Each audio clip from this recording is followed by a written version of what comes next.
The killer that was hiding in plain sight for years. For 13 years, the Spartanburg County Sheriff's Office pursued leads that led them all over the nation. Little did they know that the killer they were looking for was walking the halls of the Sheriff's Office every year.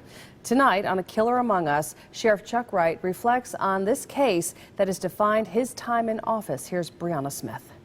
We're trying to make sure that we don't have a serial killer on our hands. This very possibly could be what we have. 6 months ago, Sheriff Chuck Wright stood on a Woodruff field, issuing a statement that no one wanted to be true.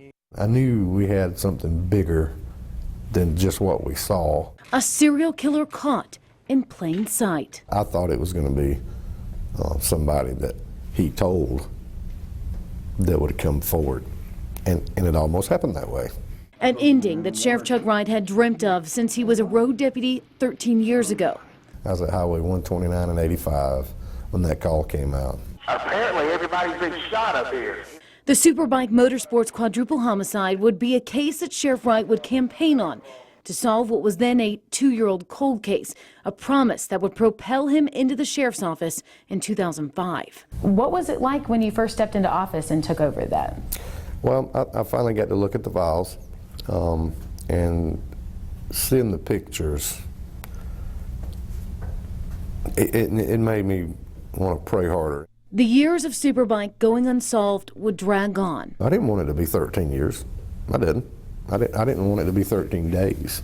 Why the killer literally walked among them. He came in here every year to register as a sex offender. That's right. That is so brazen to be able to walk into the very department that's quote unquote hunting him. Right. I mean, what are your thoughts on that?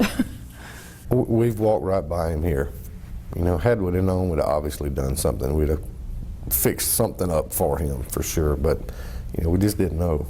Deputies would run down more than 700 leads at the same time that Todd Colehep would build his career as a real estate agent until the day the deputies descended on this 95-acre property in Woodruff, finding Caleb Brown alive and talking. Todd Colehep shot Charlie Carver 3 times in the chest, uttering the killer's name. Okay, why'd you lock her in a container in your property?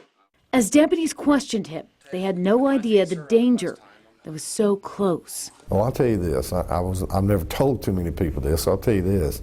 We put the dog up, and there was a mat laying on top of the dog pen. There was a weapon right there where he put the dog. He said, I could have took your deputies.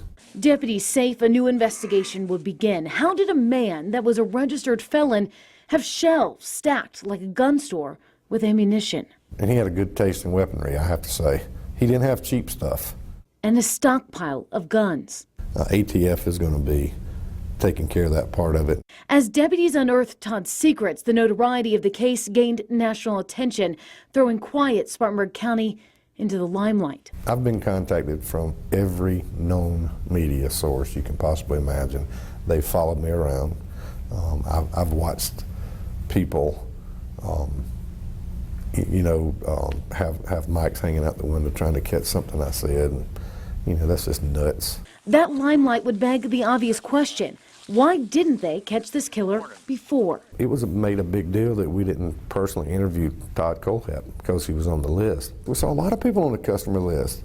I'm telling you, had we talked to him at the beginning, we'd never seen him again. As Todd Colehep's confessions close the cases that span 13 years, Sheriff Wright wonders if there are any other secrets, known only to the killer who walked among us. Yeah, I don't think that's it either, but I don't know. 13 years, 7 lives, and a community forever changed. There's no telling what the secrets are that Todd Colehep has. So obviously, Brianna, go ahead. I was just going to say this concludes our chapter in this entire investigation into Todd Colehep. And Amy, I want to know, a lot of people have asked if he is the Blue Ridge Bank killer as well. And Sheriff did mention in this that Todd is not connected to that case. They did look into him once, they knew how many bodies they had. One question I have is, did he ever explain to them why so much time passed between these 2 different series of crimes? You know, they focused a lot. They said, Todd, do you think you're a serial killer? And he said, I don't think by definition I'm a serial killer. He said, I kill when I'm angry and I kill drug dealers. He said, but I don't think I'm a serial killer. So he never fully explained why he would wait 10 years to commit another crime. That's crazy. Okay, thanks. Hey, if I can follow up with one more question here. I want to know more about the last thing I heard Sheriff Wright say. His name was on a customer list. He is a registered sex offender, and the sheriff's office never went to interview him about what happened or his connection. And the sheriff says if we'd have gone to talk to him, we'd have never heard from him again. What does he mean by that? Well, the sheriff's office actually did go to Todd's home once, and they knocked on his door, and he wasn't there. They also sent him a cover letter, just like the thousands of other customers on that list. He means, Todd had told them, if you had come and talked to me and just asked me a little bit about Superbike early on, I would have disappeared, and you would have never heard from me again. And a lot of people feel like, well, you know, maybe that would have saved those other lives, but who knows? If he had gone away, other lives may have happened. It's hard to play Monday morning quarterback on this situation, and this is what we're dealt with, and it's hard to know exactly what would have played out if they would have seen him earlier. Nobody knows what's in Todd Kohlhepp's mind, that's for sure. Excellent work on this, Brianna. Thank you. If you missed any of these special reports that Brianna has done, you'll find them on our website, WSPA.com.